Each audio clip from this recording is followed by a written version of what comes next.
গোপালগঞ্জে এনসিপির মার্চ ঘিরে তপ্ত রাজনীতি। মুজিববাদ মুর্দাবাদ স্লোগানে বিস্ফোরণ, উত্তপ্ত রাজপথে নিষিদ্ধ ছাত্রলীগ।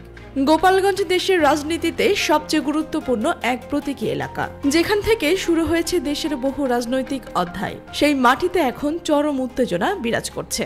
জাতীয় নাগরিক পার্টি এনসিপি এর মার্চ টু গোপালগঞ্জ কর্মসূচিকে ঘিরে উত্তাল হয়ে গেছে গোটা এলাকা। এর মধ্যে ছাত্রলীগ নেতাকর্মীদের হাতে সরকারি গাড়ি ভাঙচুরের ঘটনা ঘটেছে। এই উত্তেজনার কেন্দ্রে রয়েছে এনসিপি নেতা নাহিদ হাসনাত সার্জিস আলম। তার একটি বক্তব্য মুহূর্তেই ভাইরাল হয়ে গেছে সোশ্যাল মিডিয়ায়, যেখানে তিনি জনসভায় দাঁড়িয়ে উচ্চারণ করেছেন, ইনকিলাব ইনকিলাব, মুজিববাদ মুর্দাবাদ। হাসনাতের বক্তব্য শুধু এনসিপির পক্ষ থেকেই নয়, বরং এক বিস্ফোরক বার্তা হিসেবে নেমে এসেছে রাজনৈতিক অঙ্গনে। মুজিববাদ মুর্দাবাদ স্লোগান দিয়ে তিনি যেন স্পষ্টভাবে বুঝিয়ে দিয়েছেন, গোপালগঞ্জে আর এক দলের অধিকার মেনে নেওয়া হবে না। গোপালগঞ্জ শুধু একজন বা এক পরিবারের সম্পত্তি নয়, এটি গোটা জাতির, এমন দাবিও তুলেছেন তিনি। এই স্লোগান যেন বিদ্যুৎ গতিতে ছড়িয়ে পড়েছে দেশ জুড়ে।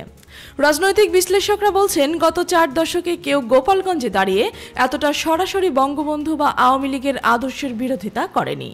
যেখানে আওয়ামী লীগ সবচেয়ে বেশি শক্তিশালী, সেখানে এমন প্রতিবাদী স্লোগান অনেককেই স্তব্ধ করে দিয়েছেন। গত জুলাইয়ের শুরু থেকে এনসিপি চালু করেছে এক ব্যতিক্রমী কর্মসূচি, দেশ গড়তে জুলাই। এর অংশ হিসেবে দেশের বিভিন্ন জেলা সফর করে তারা, পৌঁছায় গোপালগঞ্জে। কিন্তু এখানেই শুরু হয় নাটকীয় মোড়। কয়েকটি মহলের দাবি, এই আয়োজনের পেছনে রয়েছে বিদেশি পৃষ্ঠপোষকতা ও গোপন এজেন্ডা, যার উদ্দেশ্যে গোপালগঞ্জের অস্থিরতা তৈরি এবং বঙ্গবন্ধুর স্মৃতিস্তম্ভকে লক্ষ্যবস্তু বানানো। অভিযোগ করে বলেছেন, মার্চ টু গোপালগঞ্জ স্লোগান ইঙ্গিতবহ।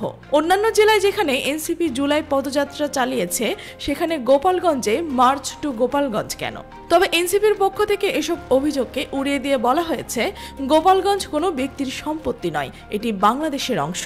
এখানেও সকল মানুষের অধিকার রয়েছে। এনসিপির নেতা সার্জিস আলম ফেসবুকে লিখেছেন, বিপ্লবের সহযোদ্ধারা ধূমকেতুর মতো ছুটে আসুন, দেখা হবে গোপালগঞ্জ শহরে ইনশাল্লাহ। আর বুধবার সকালেই জনসভায় দাঁড়িয়ে হাসনাত সরাসরি আওয়াজ তোলেন, এক দলের একাধিকার আর চলবে না। তার ভাষণে গোপালগঞ্জবাসীর অধিকার, বৈষম্য ও মর্যাদা প্রসঙ্গ উঠে আসে বারবার। সামাজিক মাধ্যমে ছড়িয়ে পড়া এক ভিডিওতে দেখা যায়, বক্তৃতার সময় জনতা উচ্ছ্বসিত হয়ে হাততালি দিচ্ছে, কেউ কেউ কেঁদে ফেলছেন। অনেকে এটিকে দেখছেন একটি চাপা রাগের বিস্ফোরণ হিসেবে, যা এতদিন মুখ বুজে সহ্য করেছিলেন জনগণ। বিশ্লেষকরা মনে করছেন, এনসিপির এই কর্মসূচি দেশের রাজনীতিতে একটি নতুন মেরুকরণের ইঙ্গিত দিচ্ছে।